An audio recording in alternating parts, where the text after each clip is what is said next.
menikah dia dengan lelaki. Kebetulan lelaki ini tak pula baik, nama Fir'aun. Astagfirullahaladzim, namanya Fir'aun. Tak ada bagi nafkah.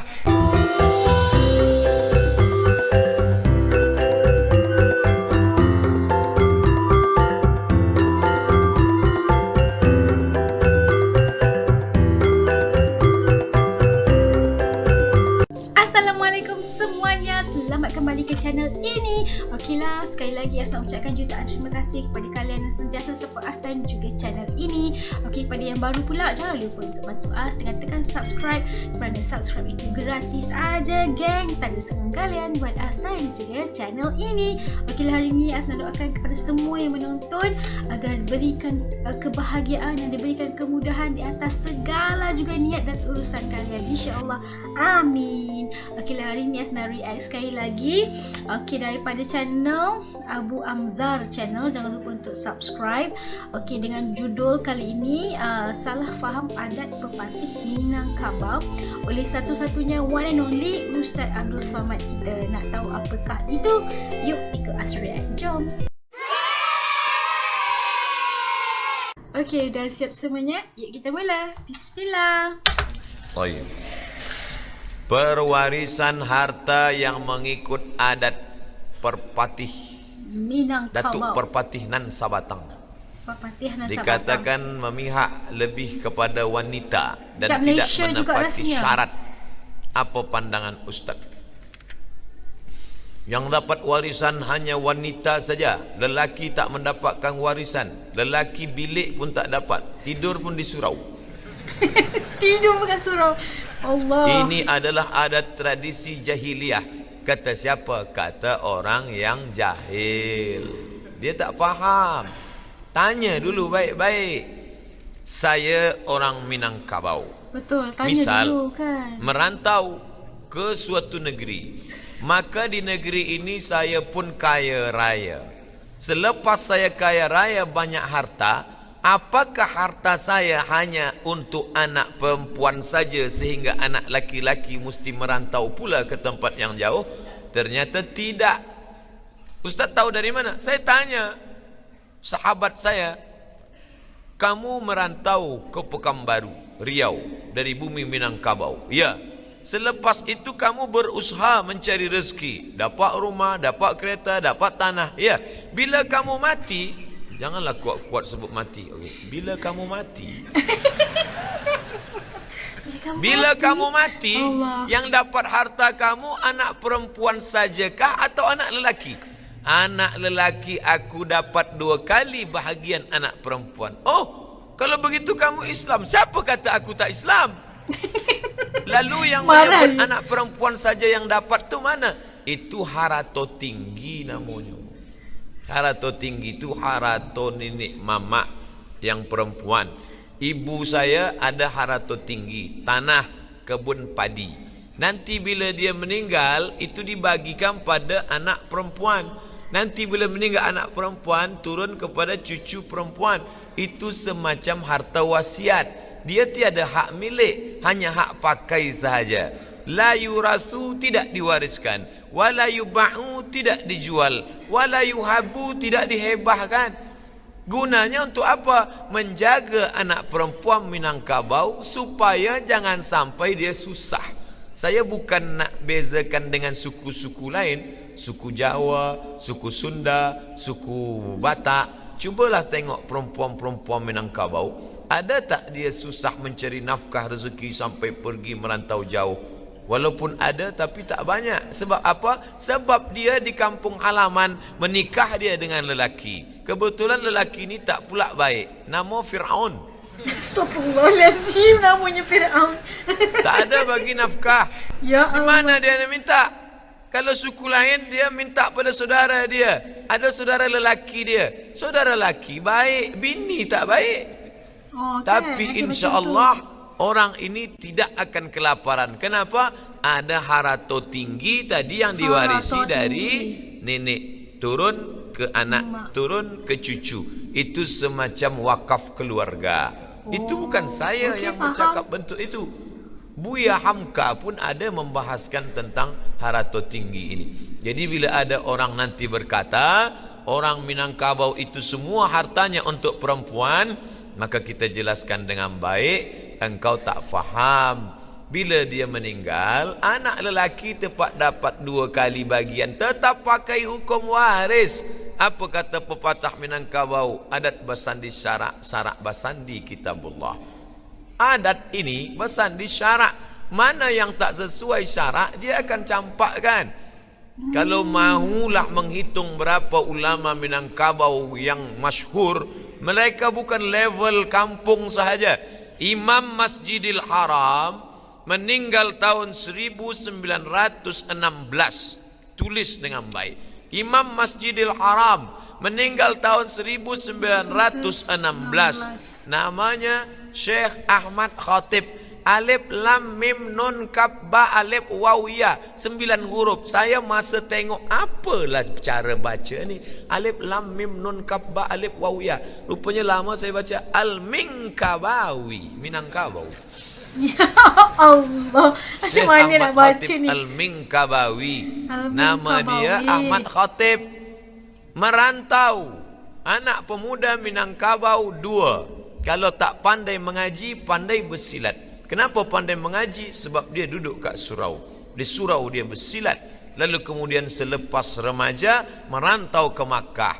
Nasib baik kalau tuah ada di badan, pasir digenggam menjadi intan. Ahmad Khatib Minangkabau hafaz Quran, hafaz fiqh Syafi'i, hafaz hadis. Nasib baik dekat dengan Syekh Saleh Al-Kurdi. Syekh Saleh Al-Kurdi orang kaya dari Kurdistan. Anak gadis dia pula cantik.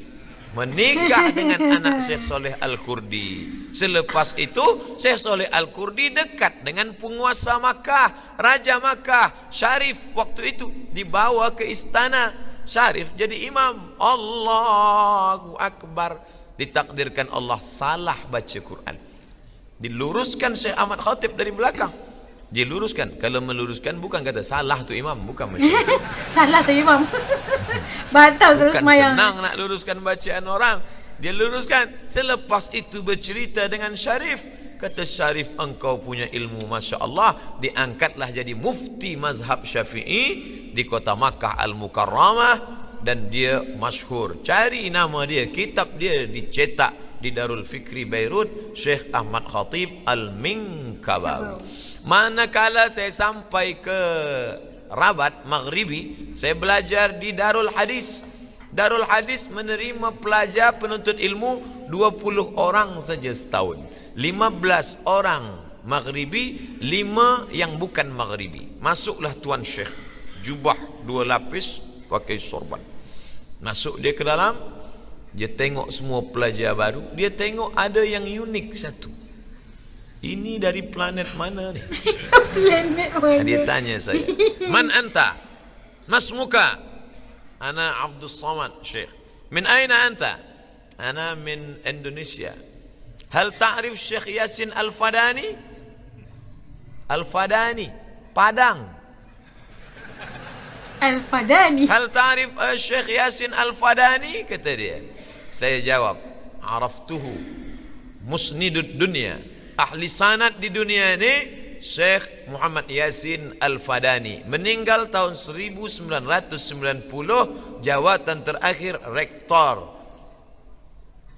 Darul Ulum Makkah Al-Mukarramah. Semua sanad-sanad ulama pasti dalam nama Yasin Al-Fadani.